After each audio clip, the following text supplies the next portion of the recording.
এই দাওয়াতি কার্যক্রমের পরিচালনার ক্ষেত্রে এক নাম্বার শর্ত যেটা হচ্ছে ইখলাস থাকতে হবে। ইখলাস থাকতে হবে অর্থাৎ আমার এই দাওয়াতি কার্যক্রম নিজেকে প্রতিষ্ঠিত করার জন্য নয়, ভাইরাল হওয়ার জন্য নয়, নিজের সুনাম সুখ্যাতি বৃদ্ধির জন্য নয়, তর্কে বিতর্কে বিজয়ী হয়ে আমার নাম আসবে সেই জন্যই নয়, ইখলাস থাকতে। আল্লাহ তাআলা সমস্ত নবীর দাওয়াত দিয়েছেন, ইন আজরিয়া ইল্লা আলাল্লাহ, তোমাদেরকে যে আমরা আল্লাহর দিকে আহ্বান করছি তোমাদের থেকে কোনো আমরা প্রতিদান চাই না। নবী করিম সাল্লাল্লাহু আলাইহি ওয়াসাল্লামের প্রতি আদব প্রদর্শনের সর্বোচ্চ সতর্কতা থাকতে হবে। কোনো দূরতম যাতে এখানে যাতে ত্রুটি বিচ্যুতি না হয়, তাকে 1000 বার ভাবতে হবে, কোটিবার ভাবতে হবে। প্রয়োজনে তুমি 10 বার 100 বার প্র্যাকটিস করবে, অনুশীলন করবে। জনসমক্ষে গিয়ে, পাবলিক প্লেসে গিয়ে এমন কোনো শব্দ যাতে তোমার থেকে না হয় যেটি মানুষ নবীদের এবং সাহাবায়ে কেরাম উম্মাহাতুল মুমিনিন আল্লাহ এবং আল্লাহ রসুলের ক্ষেত্রে কোনো ধরনের অনাকাঙ্ক্ষিত কোনো শব্দ ইঙ্গিত যাতে গায়ে থেকে না হয় সেদিকে লক্ষ্য রাখতে হবে। কারণ নবীর প্রতি আদব প্রদর্শন করা, আল্লাহ তাআলার প্রতি মহব্বত থাকতে হবে, নবীর প্রতি মহব্বত থাকতে হবে। আকীদার ভ্যাকসিন দিতে হবে আগে। আকীদার যদি ভ্যাকসিন না থাকে তাহলে ওই আপনার আল্লাহ এবং আল্লাহ রসুলের উপর মহব্বত ঘাটতি সেটি দেখা দিতে পারে, শব্দ চয়নে মারাত্মক ভুল হয়ে যেতে পারে। সেই জন্য কোরআন হাদিসের আকীদা টিকা দিতে হবে, আগে ভ্যাকসিন দিতে হবে। কেউ যদি নবী করিম সাল্লাল্লাহু আলাইহি ওয়াসাল্লামের নামে কোনো কথাকে নবীজির কথা নয় আল্লাহ রসুলের উপর মিথ্যারোপ করে, নবী ইসলাম বলছেন মান কাযাবা আলাইয়া মুতাআম্মিদান ফালিয়াতাবাওয়া মাকআদাহু মিনান নার, যে ব্যক্তি আমার উপর মিথ্যারোপ করবে, আমি বলি নাই অথচ বলবে আমি বলেছি, তাহলে সে জাহান্নামে তার ঠিকানা। আমার সেই সব তথাকথিত আলেমদের জন্য অবিসম্পাদ ধ্বংস, যারা বৈষয়িক স্বার্থে এই দ্বীনি কার্যক্রমকে, জ্ঞান অর্জনকে যারা গ্রহণ করছে। কোরআন যারা দ্বীনের কথা বলবেন, ইসলামের দিকে দাওয়াত দেবেন, তাকে অবশ্যই জ্ঞান অর্জন করতে হবে, কোরআন এবং হাদিসের জ্ঞান থাকতে হবে। আর যদি কোরআন হাদিসের জ্ঞান না থাকে তাহলে সে কি করবে, নিজেও বিভ্রান্ত হবে এবং তার কথার মাধ্যমে অপরকেও বিভ্রান্ত করা হবে। আউযু বিল্লাহি মিনাশ শাইতানির রাজীম, বিসমিল্লাহির রহমানির রহিম। উদউ ইলা সাবিল রাব্বিক বিল হিকমাতি ওয়াল মাউইদাতিল হাসানাহ, সাদাকাল্লাহুল আযীম ওয়া সাদাকা রাসূলুন নবিয়ুল কারীম। সম্মানিত উলামায়ে কেরাম, মুসল্লি ভাইরা, পর্দার আড়ালের মুসল্লিয়াত মা ও বোনেরা, আসসালামু আলাইকুম ওয়া রাহমাতুল্লাহি ওয়া বারাকাতুহু। আলহামদুলিল্লাহ, আজকে পবিত্র জুমার দিবসে আল্লাহর ঘরে জুমার এই আজানে আহ্বানে সাড়া দিয়ে সুস্থতার সাথে ঈমানের উপর থেকে সালাতুল জুমা আদায়ের জন্য আল্লাহর ঘরে উপস্থিত হওয়ার তৌফিক আমাদেরকে দিয়েছেন, এই জন্য আমরা শুকরিয়া জ্ঞাপন করছি। আলহামদুলিল্লাহ। ভক্তি, মহব্বত, শ্রদ্ধা সাথে আমরা সালাত ও সালাম পেশ করছি নবী করিম সাল্লাল্লাহু আলাইহি ওয়াসাল্লাম, যিনি সৈয়দুল মুরসালিন, রাহমাতুল আলামিন, যিনি সমগ্র মানবতাকে সঠিক পথে দিশা দেওয়ার জন্য, হেদায়েত দিক নির্দেশনা দেওয়ার জন্য সর্বশ্রেষ্ঠ এবং সর্বশেষ নবী হিসেবে আল্লাহ তাআলা আমাদের কাছে পাঠিয়েছেন সাল্লাল্লাহু আলাইহি ওয়াসাল্লাম। কোরআনুল কারীম থেকে একটি আয়াত আমরা তেলাওয়াত করেছি। আল্লাহ তাআলা ইরশাদ করছেন, উদউ ইলা সাবিল রাব্বিক, তুমি আহ্বান করো, দাওয়াত দাও ইসলামের দিকে, তোমার প্রভুর দিকে, বিল হিকমা, হিকমতের সাথে, প্রজ্ঞার সাথে, দূরদর্শিতা, বিচক্ষণতা, স্থান কাল পাত্রভেদ, কোরআন হাদিস এর আলোকে, ওয়াবিল মাউইদাতিল হাসানাহ, এবং উত্তম ভাষণের মাধ্যমে, নেতিবাচকতার মাধ্যমে নয়, বিল মাউইদাতিল হাসানা, উত্তম ভাষণ, উত্তম নসিহতের মাধ্যমে তুমি তোমার প্রভুর দিকে আহ্বান করো। আল্লাহর দিকে আহ্বান করা, দাওয়াত দেয়া, ইসলামের দিকে, ইসলামের সৌন্দর্য তুলে ধরা, কোরআন এবং হাদিসের আলোকে মানুষের কাছে ইসলামের দাওয়াত পৌঁছে দেয়া, এটি আমাদের উপর অন্যতম দায়িত্ব। আল্লাহ তাআলা বলেন, তাকুম মিনকুম উম্মাহ, তোমাদের মধ্যে একটি বিশেষ উম্মাহ থাকা উচিত, সম্প্রদায়, বিশেষজ্ঞ দল, বিশেষ শ্রেণী, যাদের কাজই হবে ইউদউনা ইলাল খাইর, যারা মানুষকে উত্তম কল্যাণ অর্থাৎ ইসলামের দিকে, আল্লাহর দিকে, নবীর দিকে, আলোর দিকে, সত্যের দিকে মানুষকে আহ্বান করবে। এবং আমরা শ্রেষ্ঠ জাতি হওয়ার, আল্লাহ তাআলা যে আমাদেরকে শ্রেষ্ঠ জাতি বললেন, কুনতুম খায়রা উম্মাহ, তোমরা শ্রেষ্ঠ জাতি, এই শ্রেষ্ঠ জাতি, এই শ্রেষ্ঠত্ব আমাদের মধ্যে থাকবে কখন? আল্লাহ তাআলা বলছেন যে তা'মুরুনা বিল মা'রুফ, কুনতুম খায়রা উম্মাহ, তোমরাই শ্রেষ্ঠ জাতি, উখরিজাত লিন-নাস, তোমাদের আবির্ভাব হলো মানুষের জন্য, মানুষের কল্যাণের জন্য। প্রথম বৈশিষ্ট্য, সে আত্মকেন্দ্রিক হবে না, নিজের স্বার্থ, নিজেই কেবল প্রতিষ্ঠিত হওয়ার জন্যে তার প্রোগ্রাম কর্মসূচি থাকবে না। লিন-নাস, সমগ্র মানবতার জন্যেই কিন্তু তোমাকে শ্রেষ্ঠ জাতি করে আমি পাঠিয়েছি। এবং তোমার স্লোগান কি, তোমার অ্যাসাইনমেন্ট কি, তোমার কাজ কি? তা'মুরুনা বিল মা'রুফ, মানুষকে ভালো কাজের নির্দেশ দেবে, অসৎ কাজ থেকে মানুষকে বাধা দেবে। ওয়া তু'মিনুনা বিল্লাহ, এবং আল্লাহর প্রতি ঈমান আনবে। এই হচ্ছে শ্রেষ্ঠ জাতি, খায়র উম্মার কাজ। এই দাওয়াত সেটি আল্লাহ পাক সুবহানাহু ওয়া তাআলা বলছেন, ওয়া মান আহসান কওলাম মিম্মান দাআ ইলাল্লাহ, সবচেয়ে এর থেকে উত্তম বাণী আর কার হতে পারে, বা উত্তম ব্যক্তি আর কে হতে পারে, যে মানুষকে আল্লাহর দিকে আহ্বান করে, কল্যাণের দিকে আহ্বান করে। আল্লাহ পাক সুবহানাহু ওয়া তাআলা এই দুনিয়ায় শান্তি, মুক্তি, স্বস্তি, নিরাপত্তা, ইসলামের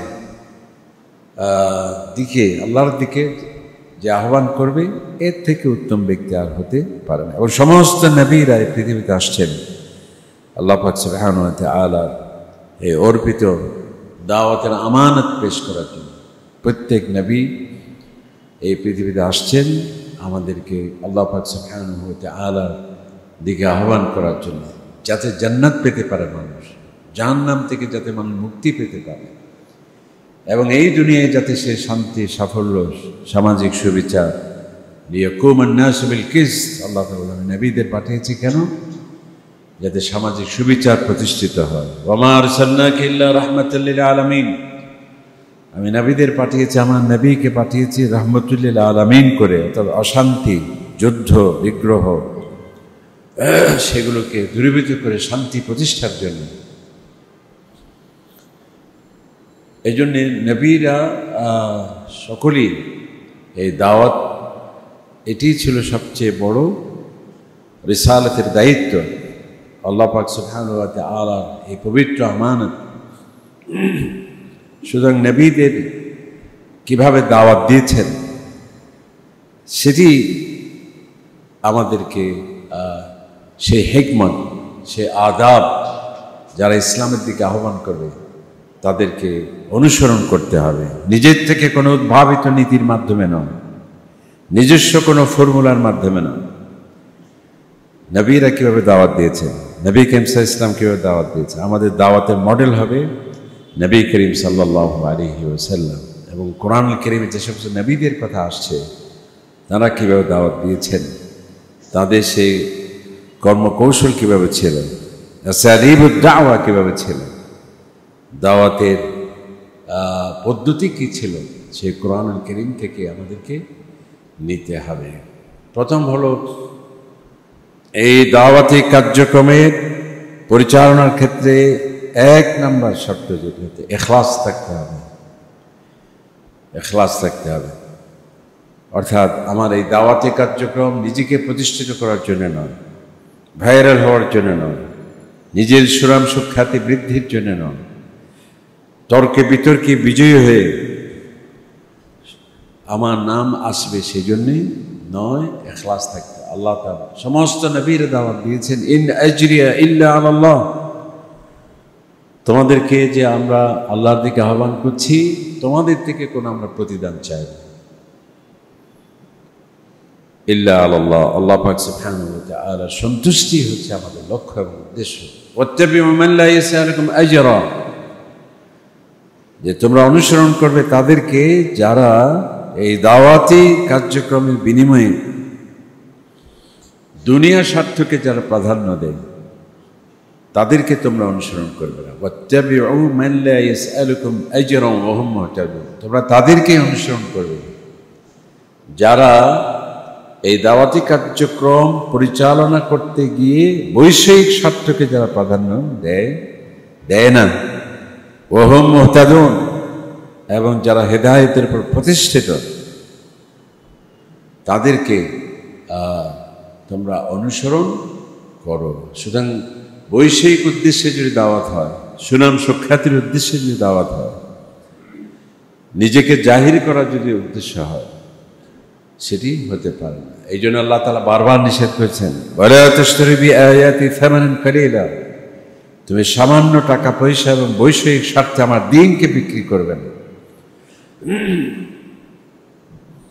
ওয়াইলুল লিউলামাই উম্মতি আল্লাযীনা ইত্তাখাযুল ইলমা তিজারা, আমার সেই সব তথাকথিত আলেমদের জন্য অবিসম্পাদ ধ্বংস যারা বৈষয়িক স্বার্থে এই দ্বীনি কার্যক্রমকে, জ্ঞান অর্জনকে যারা গ্রহণ করছে। ওয়াইলুল লিউলামাই উম্মতি, আমার উম্মতের সেই সব তথাকথিত আলেমদের জন্য অবিসম্পাদ ধ্বংস, আল্লাযীনা ইত্তাখাযুল ইলমা তিজারা, যারা ব্যবসায়ী সামগ্রী হিসেবে দ্বীনকে গ্রহণ করেছে। সুতরাং দায়ীর এক নম্বর শর্ত বা বৈশিষ্ট্য, তাকে মুখলিস হতে হবে। সে বৈষয়িক স্বার্থ হিসেবে এটাকে গ্রহণ করবে, সে দর কষাকষি করবে না, কম হলে ফেলে দেবেন, বা নিশ্চিত হলে পড়ে তারপর সে গ্রহণ করবে, এই ধরনের কালচার বৈশিষ্ট্য কোনো দায়ীর হতে পারে না। দ্বিতীয় নম্বর যেটি দায়ীর হতে হবে সেটা হচ্ছে আপনার দাওয়াত দিতে হবে কোরআনের মাধ্যমে, হাদিসের মাধ্যমে। সাহাবায়ে কেরামরা কোরআনুল কারীমের কিভাবে ব্যাখ্যা দিয়েছে, কোরআনে যেভাবে আসছে সেভাবে আন্দাজ অনুমানের উপর কোনো কথা বলা যাবে না। সবচেয়ে উৎকৃষ্ট তাফসীর কোনটি? উৎকৃষ্ট তাফসীর হলো কোরআনুল কারীমকে কোরআন দিয়ে ব্যাখ্যা করা, তাফসীর করা। এরপর নবী করিম সাল্লাল্লাহু আলাইহি ওয়াসাল্লামের হাদিসের মাধ্যমে উপস্থাপন করা। এরপর যাদের প্রশ্নের উত্তরে কোরআন নাজিল হয়েছে, যাদের ঘটনার আলোকে কোরআন নাজিল হয়েছে, কোরআন যার প্রতি নাজিল হয়েছে ওনাকে যারা প্রত্যক্ষ দেখেছেন, সেই সাহাবায়ে কেরাম, তাদের বক্তব্য, তাদের বিশ্লেষণ, তাদের তাফসীর এর মাধ্যমে ব্যাখ্যা হতে হবে। আন্দাজ অনুমানের উপর কোনো কথা বলা যাবে না, সেদিকে আমাদের লক্ষ্য রাখতে হবে। আল্লাহ তাআলা বলছেন কোরআন শরীফে, আদউ ইলা সাবিল রাব্বি, হে নবী আপনি বলুন যে আমি মানুষকে আহ্বান করছি, দাওয়াত দিচ্ছি আমার প্রভুর দিকে, আলা বাসীরা, জ্ঞানের আলোকে।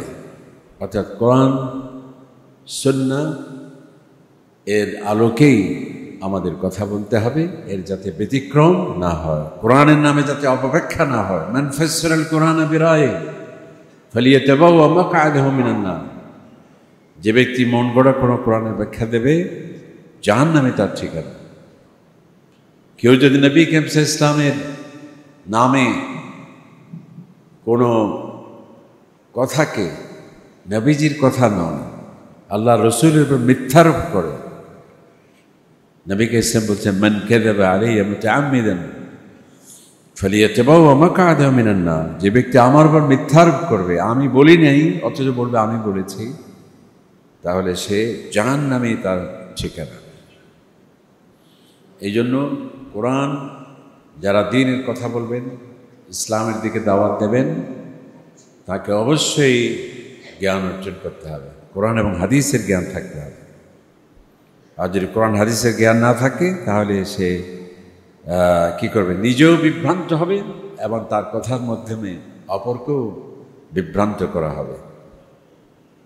শুধুমাত্র বেশভূষার নাম কোনো দায়ী নয়, শুধুমাত্র কোনো বাহ্যিক ইউনিফর্মের নামে কোনো দায়ী বৈশিষ্ট্য হতে পারে না। আর এর ব্যতিক্রম হলে তার ইমানের, যেখানে যেই দাওয়াতের মাধ্যমে মানুষের ইমান শক্ত হওয়ার কথা, আর যদি ভুল কথা হয় তাহলে ইমান যা ছিল সেটিই চলে যায়। শিরক, যেখানে শিরক মুক্ত ইমানের মেসেজ আসার কথা, সেখান থেকে যদি শিরকের কথা আসে, যেখানে সুন্নাহর বক্তব্য আসার কথা, সেখানে যদি বিদআতের সেখানে প্রমোট করা হয়, তাহলে এর থেকে বড় দুর্ভাগ্য আর হতে পারে না। কোনো একজন রোগীর অপারেশন হবে, অপারেশন থিয়েটারে ডাক্তার সাহেবের ড্রেস নিয়ে, ডাক্তার নয় এমন ব্যক্তি, ড্রেস ডাক্তার সাহেবের,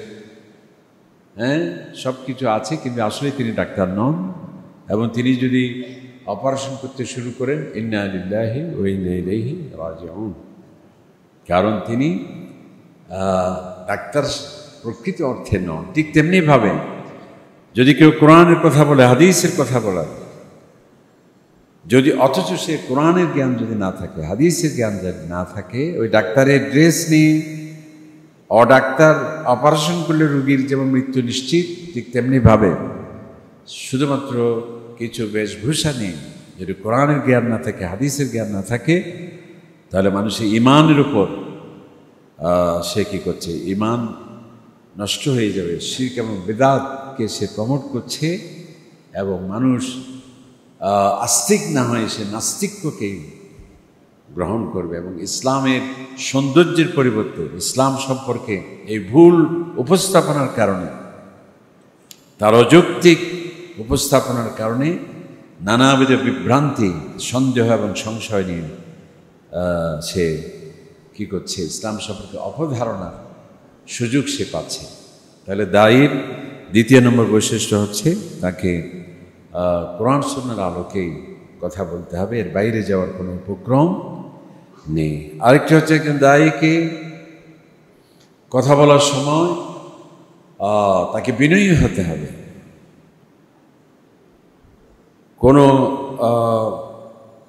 দম্ভ অহংকার তার মধ্যে থাকতে পারবে না, এবং তার উপস্থাপনা হবে অত্যন্ত বিনম্র। যেমন আল্লাহ পাক সুবহানাহু ওয়া তাআলা ফিরআউন যে নিজেকে আনা রাব্বুকুমুল আ'লা বলেছে, এর থেকে জঘন্য অপরাধী তার হতে পারে। আল্লাহ পাক সুবহানাহু ওয়া তাআলা হযরতে মূসা আলাইহিস সালামকে সে ফিরআউনের কাছে দাওয়াতি কার্যক্রম নিয়ে যাওয়ার আগে বলছেন যে তুমি যাও ফিরআউনের কাছে, এবং কওলান লাইয়িনান, ভদ্রতা, নম্রতা, কার্টেসি, সৌজন্যতা মাধ্যমে তার কাছে আমার দাওয়াত তুমি উপস্থাপন করো। অথচ সে কি যে আনা রাব্বুকুমুল আ'লা বলেছে, এবং সেজন্যই হযরত মূসা আলাইহিস সালাম গিয়ে দেখুন কোরআন শরীফের মধ্যে আসছে ফাকুল হাল লাকা ইলা আন তাযাক্কা, অর্থাৎ আপনি কি আমাকে অ্যালাউ করবেন? কি ভদ্রতা, কি নম্রতা, কি কার্টেসি, কি সৌজন্য! একদিকে তিনি আল্লাহর নবী, আরেকদিকে আল্লাহর শত্রু। এত সত্ত্বেও আল্লাহ পাক সুবহানাহু ওয়া তাআলা হযরত মূসা আলাইহিস সালামকে যে নির্দেশনা দেওয়া হয়েছে, ফাকুলা, তোমরা ফিরআউনের কাছে যাও এবং তার কাছে ভদ্রতা, নম্রতা এবং শিষ্টাচারের সৌজন্য সর্বোত্তম পেশ করো। কারণ কি? যাতে সে ইসলামের সৌন্দর্য, আল্লাহ পাক সুবহানাহু ওয়া তাআলার দ্বীনের সৌন্দর্য, এটি সে শুনে জেনে যাতে মুগ্ধ হয়, আকৃষ্ট হয়, এবং হয়তোবা আপনাদের এই উপস্থাপনার মাধ্যমে সে আমার দ্বীনকে গ্রহণও করতে পারে। এই জন্য মূসা আলাইহিস সালাম গিয়ে বলছেন, ইযহাব ইলা ফিরআউনা ইন্নাহু তাগা, তুমি ফিরআউনের কাছে যাও, সে বিরুদ্ধাচরণ করছে, এবং বলো এভাবে, ফকুল, আপনি বলুন, হাল লাকা ইলা আন তাযাক্কা, যে আমি কি আপনাকে পবিত্র হওয়ার জন্যে আমি কি আপনাকে দাওয়াত দিতে পারি?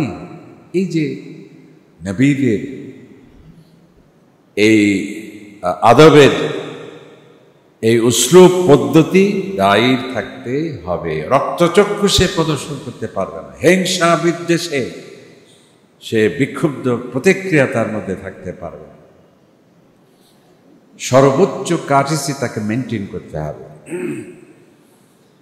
এবং নবী করিম সাল্লাল্লাহু আলাইহি সাল্লাম, আল্লাহ তাআলা বলেছে, ফাবিমা রাহমাতিন মিনাল্লাহি লিনতা লাহুম, হে আমার নবী, আপনার প্রতি আমার দয়া হলো, আমার বিশাল আপনার প্রতি আমার রহমত, সেটা হচ্ছে লিনতা লাহুম, আপনি যে মধুর ভাষার আপনার জবান থেকে যা আসে সকল মানুষের জন্য, যে আপনি কোমলতা, ভদ্রতা, বিনম্রতা, এবং যার কারণে মানুষ শত্রু মিত্র সকলেই আপনার কাছে যে আসে, এটি আমি আল্লাহ তাআলা আপনার প্রতি বিশাল অনুগ্রহ এবং ইহসান, বিশাল মর্যাদা এবং সম্মান।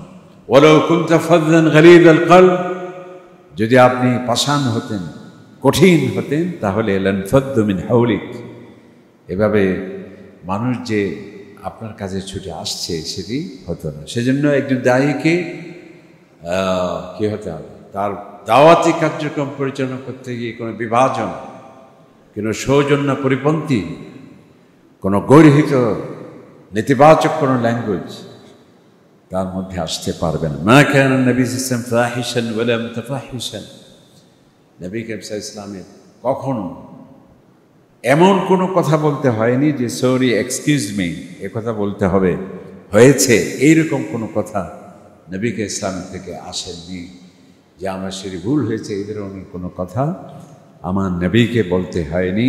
এবং এটি হচ্ছে তিনি যে আল্লাহর নবী, এর আরেকটি জ্বলন্ত প্রমাণ, যা জীবনের শুরু থেকে শেষ পর্যন্ত, যে সরি, এক্সকিউজ মি, আমার এটা ভুল হয়েছে, এই ধরনের কোনো কথা বলতে হয়নি। এবং এটি হচ্ছে আমাদের দায়ীদের, যারা আমরা দাওয়াতি কার্যক্রম পরিচালনা করছি, এই জিনিসটা আমাদের অবশ্যই প্রাধান্য দিতে হবে। এরপর আরেকটি হচ্ছে, একজন দায়ী যখন দাওয়াত দেবেন, আল্লাহ এবং আল্লাহ রাসূলের প্রতি সর্বোচ্চ সম্মান প্রদর্শন, এক্ষেত্রে যাতে ব্যত্যয় না হয়, মানুষকে হাসাতে গিয়ে যাতে আল্লাহ তাআলা সম্পর্কে যাতে কোনো উপহাসমূলক কোনো বক্তব্য যাতে না আসে। নবী করিম সাল্লাল্লাহু আলাইহি সাল্লামের প্রতি শব্দ চয়নে শতভাগ নয়, হাজার ভাগ নয়, কোটি ভাগের উপর আপনাকে সর্বোচ্চ সতর্ক থাকতে হবে। কোনো ধরনের দূরতম ইঙ্গিতের মাধ্যমেও যাতে আল্লাহ এবং আল্লাহ রাসূল, উম্মাহাতুল মুমিনিন, সাহাবায়ে কেরাম, তাদের প্রতি যাতে হাজার বার আপনাকে ভাবতে হবে কোনো অশোভন ইঙ্গিত আসছে কিনা। কারণ আল্লাহ এবং আল্লাহ রাসূল, আল্লাহ তাআলা বলছেন, তুমি কি উপহাস করার জন্য আর কিছুই পেলে না? আমাকে পেলে, আমার নবীকে পেলে। কুল আবিল্লাহি ওয়া বিরাসূলিহি তাস্তাহজিউন, তুমি মানুষকে হাসানোর জন্য, উপহাস করার জন্য আমি আল্লাহ এবং আমার রাসূলকে নিয়ে ঠাট্টা বিদ্রূপ করছো। এটি হলো কুফরি। এর থেকে বড় কুফরি আর হতে পারে না। আল্লাহ এবং আল্লাহ রাসূলের, নবী করিম সাল্লাল্লাহু আলাইহি ওয়াসাল্লামের প্রতি আদব প্রদর্শনের সর্বোচ্চ সতর্কতা থাকতে হবে। কোনো দূরতম যাতে এখানে যাতে ত্রুটি বিচ্যুতি না হয়, তাকে হাজার বার ভাবতে হবে, কোটিবার ভাবতে হবে। প্রয়োজনে তুমি 10 বার 100 বার প্র্যাকটিস করবে, অনুশীলন করবে, জনসমক্ষে গিয়ে, পাবলিক প্লেসে গিয়ে এমন কোনো শব্দ যাতে তোমার থেকে না হয় যেটি মানুষ নবীদের এবং সাহাবায়ে কেরাম উম্মাহাতুল মুমিনিন আল্লাহ এবং আল্লাহ রসুলের ক্ষেত্রে কোনো ধরনের অনাকাঙ্ক্ষিত কোনো শব্দ ইঙ্গিত যাতে গায়ে থেকে না হয় সেদিকে লক্ষ্য রাখতে হবে। কারণ নবীর প্রতি আদব প্রদর্শন করা, আল্লাহ তাআলার প্রতি মহব্বত থাকতে হবে, নবীর প্রতি মহব্বত থাকতে হবে। আকীদার ভ্যাকসিন দিতে হবে আগে। আকীদার যদি ভ্যাকসিন না থাকে তাহলে ওই আপনার আল্লাহ এবং আল্লাহ রসুলের উপর মহব্বত ঘাটতি সেটি দেখা দিতে পারে, শব্দ চয়নে মারাত্মক ভুল হয়ে যেতে পারে। সেই জন্য কোরআন হাদিসের আকীদা টিকা দিতে হবে, আগে ভ্যাকসিন দিতে হবে। আল্লাহ কি, নবী কি, সাহাবায়ে কেরাম কি, উম্মাহাতুল মুমিনিন তাদের মর্যাদা কি, এটার ভ্যাকসিন যদি না থাকে তাহলে আজে বাজে বক্তব্য এসে যাওয়ার সম্ভাবনা থাকে। কারণ কি, আল্লাহ তাআলা আল্লাযীনা আমানু আশাদ্দু হুব্বান লিল্লাহ, তুমি আমার প্রতি সবচেয়ে মহব্বত তোমার থাকতে হবে, এবং আমি যে আমার শক্তিমত্তা, আমার যে পাওয়ার, আমার কুদরত, আমি তোমাকে প্রশ্ন করব, আমাকে প্রশ্ন করার কেউ নেই। ওহুল কাহিরু ফাওকা ইবাদিহি, আমার আধিপত্য চলবে, আমার উপর কারোর আধিপত্য চলবে না। লা মুআক্কিবা লিহুকমি, আমার সিদ্ধান্তকে পুনর্বিবেচনা করার কেউ নেই।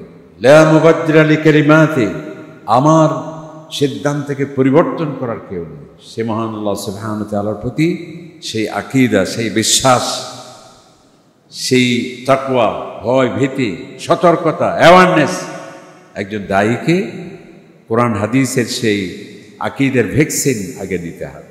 নবী করিম সাল্লাল্লাহু আলাইহি ওয়াসাল্লামের প্রতি সর্বোচ্চ আদব প্রদর্শন করতে হবে।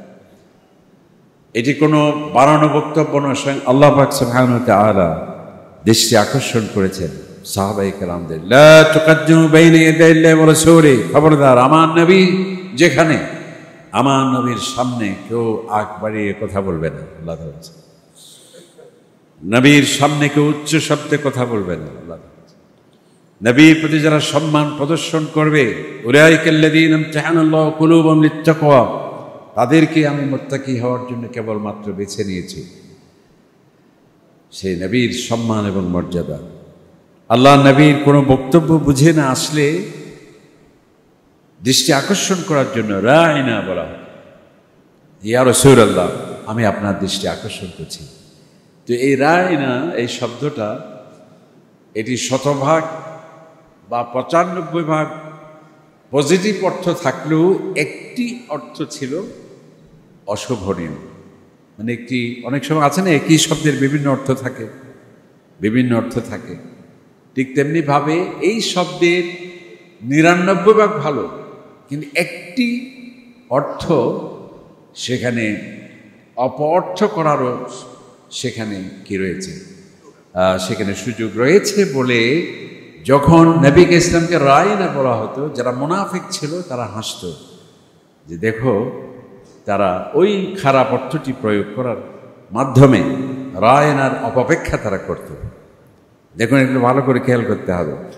এবং যারা আমরা দাওয়াতের ছাত্র হিসেবে নিজেকে সেই দাওয়াতের স্কুলে ফর্ম ফিল আপ করতে চায়, তাদেরকে এখান থেকে শিক্ষা নিতে হবে। আল্লাহ তাআলা দেখলেন একটি শব্দে তার প্রায় ৯৯% ভালো, একটি অর্থ কেবল ম্যাগনিফাইং গ্লাস দিয়ে অনুবীক্ষণ যন্ত্রের মাধ্যমে একটি খারাপ অর্থ এর মধ্যে লুকিয়ে আছে। সেই জন্য আল্লাহ তাআলা বলেন, লা তাকুলু রায়না, হে আমার নবী সাহাবারা, আমার নবীকে রায়না শব্দ বলতে পারবে না। সুবহানাল্লাহ। এর থেকে আপনাকে কি নিতে হবে?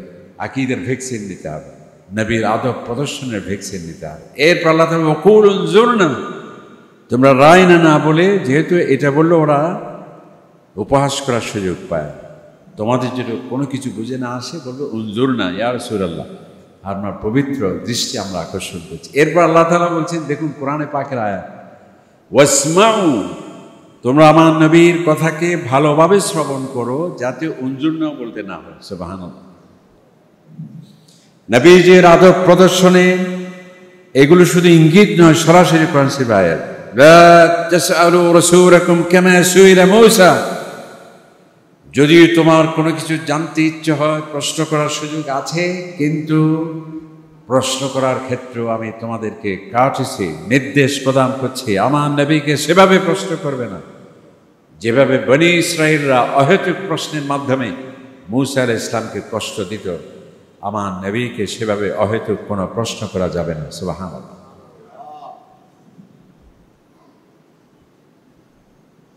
লা তাজআলু দুআ রাসূল, তোমরা একে অপরকে যেভাবে ডাকো,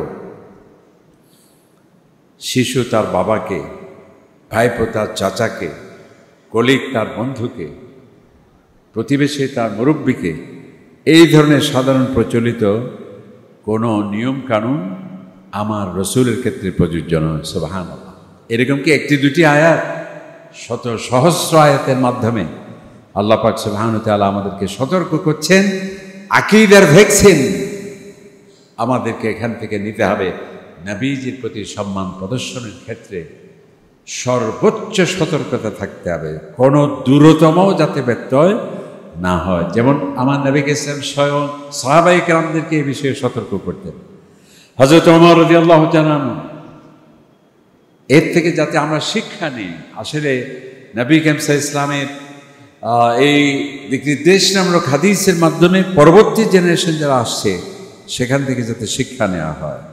হযরত ওমর রাদিয়াল্লাহু তাআলা নবী ইসলামের একটি মজলিসে তিনি তাওরাত পড়ছেন এই জন্যে, যেহেতু ইহুদিদের সাথে খ্রিস্টানদের সাথে বিভিন্ন বিতর্ক অনুষ্ঠানে তিনি অংশগ্রহণ করতেন। আজকে যে ইন্টারফেইথ ডায়ালগের কথা বলা হয়, আন্তধর্মীয় সম্মেলনের কথা বলা হয়, এটি হচ্ছে কোরআনে কারীমের আয়াত। আল্লাহ তাআলা ওয়াজাদিলহুম, তোমরা, যদিও মানুষের ধর্মীয় বিশ্বাসের স্বাধীনতা আছে, কিন্তু প্রত্যেক ব্যক্তিকে আল্লাহ পাক সুবহানাহু ওয়া তাআলা তার মেধা অনুযায়ী সে যে বুঝেছে সেটার উৎকৃষ্ট প্রমাণের জন্য যুক্তি তর্ক পেশ করার সেই অধিকার দেওয়া হয়েছে।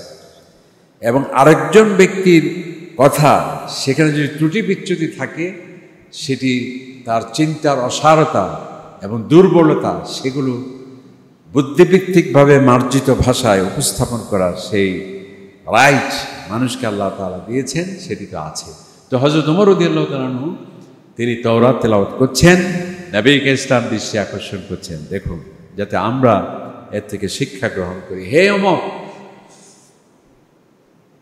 তুমি আমার সামনে তাওরাত পড়ছেন, আপনি লাউ কানা মূসা হাইয়ান মা হাল্লা লাহু ইল্লা ইয়াত্তাবিআনি, মূসা আলাইহিস সালাম যদি বেঁচে থাকতেন তার উপর ওয়াজিব হয়ে যেত সে মূসা আলাইহিস সালাম নবী হয়েও আমার প্রতি ঈমান আনার জন্য সালাম বা অভিবাদনে পৃথিবীর একমাত্র একজন মহিলা যাকে জিবরিল আমিনের মাধ্যমে আল্লাহ তাআলা বলছেন যে আমার সালাম প্রেরণ করছি, সুবহানাল্লাহ। তিনি কে? তিনি হলেন আমাদের মা হযরত খাদিজাতুল কুবরা রাদিয়াল্লাহু তাআলা আনহা, যাকে স্বয়ং আল্লাহ পাক সুবহানাহু ওয়া তাআলা বলছে যে আমি তাঁর প্রতি সালাম প্রেরণ করছি হযরত জিবরিলের মাধ্যমে। কত বড় সম্মান এবং মর্যাদা! এবং উম্মাহাতুল মুমিনিনদের সম্পর্কে স্বয়ং আল্লাহ তাআলা কোরআন শরীফে আমাদের দৃষ্টি আকর্ষণ করে, ইয়া নিসা আন-নবী লাস্তুন্না কাআহাদিন মিনান নিসা, যে তোমরা অন্যান্য সমাজের ৮-১০ জন সাধারণ মহিলার মতো আপনারা মহিলা নন, আপনারা আমার নবীর স্ত্রী। এর থেকে বড় মর্যাদার হতে পারে না, সুবহানাল্লাহ। সুতরাং নবী করিম সাল্লাল্লাহু আলাইহি ওয়াসাল্লামের আজওয়াজ রাসূলুল্লাহ, আল্লাহ তাআলা বলছেন আমার নবীর স্ত্রী তোমাদের মা, কোরআন শরীফে বলছেন তোমাদের মা। সুতরাং সেই নবীর স্ত্রীদের প্রতি যথাযথ শব্দ প্রয়োগে শতভাগ নয়, 1000 ভাগ নয়, এর চাইতেও বেশি আপনাকে সতর্ক হতে হবে। এবং ওই আকীদার ভ্যাকসিন এখানেও আগে থেকে প্রয়োগ করতে হবে। এরপর সাহাবায়ে কেরাম যাদের প্রশ্নে কোরআন শরীফ নাজিল হয়েছে, যাদের ব্যাপারে আল্লাহ তাআলা বলছেন আমরা যদি আমৃত্যু সিজদায় থাকি আমার ইবাদত কবুল হয়েছে কিনা কোনো SMS আসবে না, কোনো বেহেশতের গ্যারান্টি নেই। কিন্তু আল্লাহ পাক সুবহানাহু ওয়া তাআলা নবীদের সেই সাহাবায়ে কেরামদের ক্ষেত্রে বলছেন কি রাদিয়াল্লাহু আনহুম, আমি আল্লাহ তাআলার প্রতি তারা সন্তুষ্ট ছিল, আমিও তাদের প্রতি সন্তুষ্ট। সুবহানাল্লাহ। আস-সাবিকুন আস-সাবিকুন উলাইকাল মুকাররাবুন, যারা আমার নবীর প্রতি দুর্দিনে কঠিন মুহূর্তে যারা ঈমান এনে আমার রসূলের সহবতকে যারা গ্রহণ করে সাহাবী হয়েছে, তারাই অগ্রগামী। সকল ক্ষেত্রে তাদের অগ্রাধিকার, প্রায়োরিটি, তাদের সম্মান এবং মর্যাদা হচ্ছে অনন্য। এবং যেই সাহাবায়ে কেরামদের মর্যাদা আল্লাহ পাক সুবহানাহু ওয়া তাআলা কোরআন শরীফে বলছেন যে মুহাম্মাদুর রাসূলুল্লাহ ওয়াল্লাযীনা মা'আহু, মুহাম্মদ সাল্লাল্লাহু আলাইহি ওয়াসাল্লাম আমার নবী, এবং ওয়াল্লাযীনা মা'আহু, এবং তার যারা সঙ্গী সাথী অত সাহাবায়ে কেরাম, তাদের কথা আমি উল্লেখ করেছি কোথায়? শুধু আমার নবীর কথা নয়, নবীকে ইসলামের কথা তো সমস্ত নবীরা বলেছেন। সমস্ত নবীদের রিসালাতের, তাবলীগের রিসালাতের মধ্যে অন্যতম একটি ছিল, আমি শেষ নবী নই, আমি চূড়ান্ত নবী নই, আরেকজন নবী আসছেন, তিনি হলেন কে? মুহাম্মদুর রাসূলুল্লাহ সাল্লাল্লাহু আলাইহি ওয়াসাল্লাম। এমনকি আল্লাহ তাআলা বলছেন যে আমার রসূলের যে সাহাবায়ে কেরাম যাদের হবে, তাদের সঙ্গীদের কথাও আমি তৌরাত এবং ইনজিলে আমি উল্লেখ করেছি। মাসালুহুম ফিত তাওরাত ওয়া ফিল ইনজিল, এবং তাদের কথা আমি তৌরাত ইনজিলে আমি কি করেছি? উল্লেখ করেছি। সুতরাং সেই সাহাবায়ে কেরাম যাদেরকে বলা হয় ওমানা উদ্দিন, আমাদের যেমন ইউনিভার্সিটির সিন্ডিকেট থাকে, ট্রাস্টি বোর্ড থাকে, ট্রাস্টি মানে কি? আমিন, এর বহুবচন ওমানা। আর সাহাবায়ে কেরাম হলেন এই দ্বীনের ট্রাস্টি বোর্ডের প্রভাবশালী সদস্য হলেন সাহাবায়ে কেরাম, ওমানাউন দ্বীন, দ্বীনের যারা আমিন, সেই সাহাবায়ে কেরামদের সম্পর্ক আমাদের সর্বোচ্চ সতর্কতা, আদব প্রদর্শন, যাতে আমার ভুল বক্তব্যের মাধ্যমে কোনো মানুষ যাতে সুযোগ না পায়, ইসলামের প্রতি সন্দেহ সংশয় যাতে না হয়, এবং কোনো মানুষ যাতে বেপরোয়া হওয়ার ক্ষেত্রে যাতে আমি এখানে যাতে কোনো সুযোগ না দেই, সেদিকে আমাদের লক্ষ্য রাখতে হবে। আল্লাহ পাক সুবহানাহু ওয়া তাআলা আমাদের সকলকে তৌফিক দিন, কোরআন এবং হাদিসের মর্মার্থগুলো বুঝে আল্লাহ তাআলার প্রতি সর্বোচ্চ মহব্বত, নবীর প্রতি সর্বোচ্চ সম্মান প্রদর্শন, এবং যে সাহাবায়ে কেরামদের মাধ্যমে আমরা দ্বীন পেয়েছি, কোরআন পেয়েছি, ইসলামকে পরিপূর্ণরূপে শুধু অশরীরী সত্তাতে নয়, সশরীরী সত্তা প্রকৃষ্ট উদাহরণের মাধ্যমে যারা ইসলামকে দেখিয়েছে, সেই সাহাবায়ে কেরামদের প্রতিও আমাদের মহব্বত, ভালোবাসা, শ্রদ্ধা আমাদের থাকতে হবে। আল্লাহ তাআলা সেই তৌফিক আমাদেরকে দান করুন। আমিন। আসসালামু আলাইকুম ওয়া রাহমাতুল্লাহি ওয়া বারাকাতুহু।